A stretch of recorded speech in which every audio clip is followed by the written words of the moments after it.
आज हम गांव बंबूर में पहुंचे हैं। ये हमारा आज पहला टूर है। इससे पहले हम मंगाला गांव में गए, ढाणी कान सिंह गए। तीसरा गांव हमारा ये बंबूर गांव है। आप देख रहे हैं सारा गांव इकट्ठा है। हम यहाँ वोटों की अपील करने के लिए आए हैं। मुझे ये विश्वास नहीं, भरोसा, यकीन है कि आने वाली 5 तारीख को इस गांव के सभी साथी अपना एक एक कीमती वोट कमल के निशान के सामने वाला बटन दबाकर यहाँ से मेरे को विजयी बनाने का काम करेंगे। किन मुद्दों को लेकर जनता के बीच आ रहे हैं? मुद्दे बहुत हैं, मुद्दे कई हैं। हमारा तो एक ही मुद्दा है, सबका साथ सबका विकास।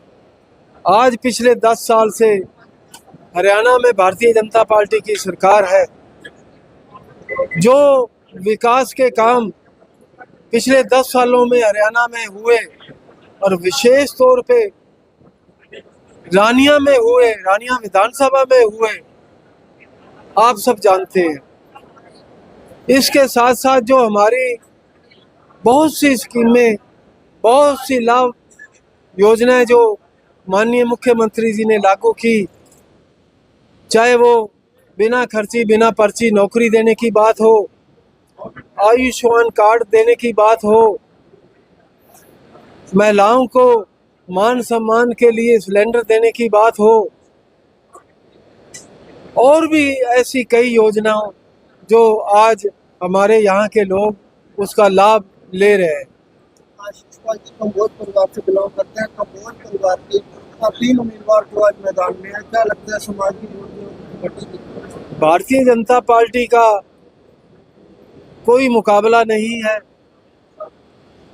कांग्रेस की सोच है कि शायद कंबोज प्रत्याशी उतार कर हम कंबोज भाईचारे में बंटवारा कर सकेंगे, लेकिन आज मैं जिस गांव में जाता हूं, मेरा समाज मेरे साथ है और हम यहां से भारी मतों से विजयी होकर निकलेंगे।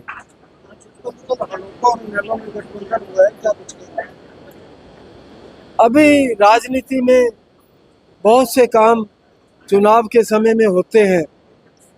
ये मतलबी गठबंधन है, मौका प्रस्ती का गठबंधन है। मैं इसका कोई आधार नहीं मानता।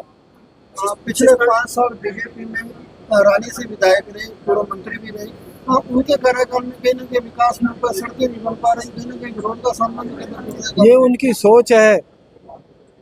आप सब जानते हैं कि मेरे को 1 महीना पहले जिलाध्यक्ष बनाया था और हमारा रानिया हल्के के सभी वकील भाई बंधु बार एसोसिएशन रानिया धरने पर बैठे थे।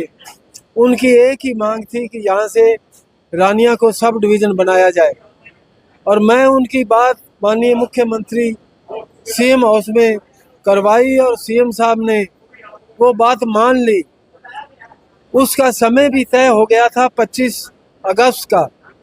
सीएम साहब ने कहा था कि हम एक विशाल रैली करके उसमें सब डिवीज़न की घोषणा करेंगे, लेकिन दुर्भाग्य की बात है कि उससे पहले आचार संहिता लागू हो गई। चुनाव आयोग ने चुनाव की डेट फाइनल कर दी, इसलिए वो घोषणा हो नहीं सकी। अब मुझे पूरा विश्वास है यहाँ से जब मेरे को विधायक बनाकर भेजेंगे तो वो जो घोषणा जो है उसको लागू करने का काम करेंगे। शिषपाल जी, सिरसा की सांसद कुमारी शैलजा की कांग्रेस पार्टी में काफी अनदेखी हुई है। क्या लगता है कांग्रेस पार्टी या कुमारी शैलजा का जो वोटर है आपकी तरफ, बीजेपी की तरफ रुझान होगा? पिछले कई सालों से हर बार हुड्डा और शैलजा का 36 का आंकड़ा है, और इस बार भी टिकटें वितरण में ये देखने को मिला। जब लोग ऐसी लड़ाई देखते हैं तो लोग, घर के लोग भी दूर हो जाते हैं। मुझे पूरा विश्वास है जो उनके इस लड़ाई झगड़े में मेरे को सहयोग मिलेगा, मुझे पूरा विश्वास है।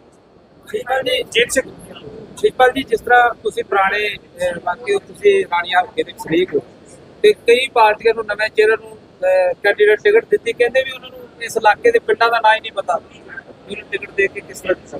ये पार्टी ने देखा है, इसमें कोई ना कोई साजिश है जो इस तरह के प्रत्याशी को लाया गया है।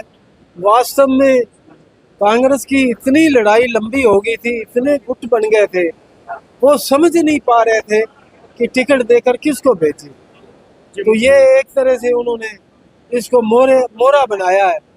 हमें कोई किसी तरह का नुकसान भी नहीं है, हमें तो फायदा ही है और हम यहाँ से भारी मतों से विजय होकर निकलेंगे।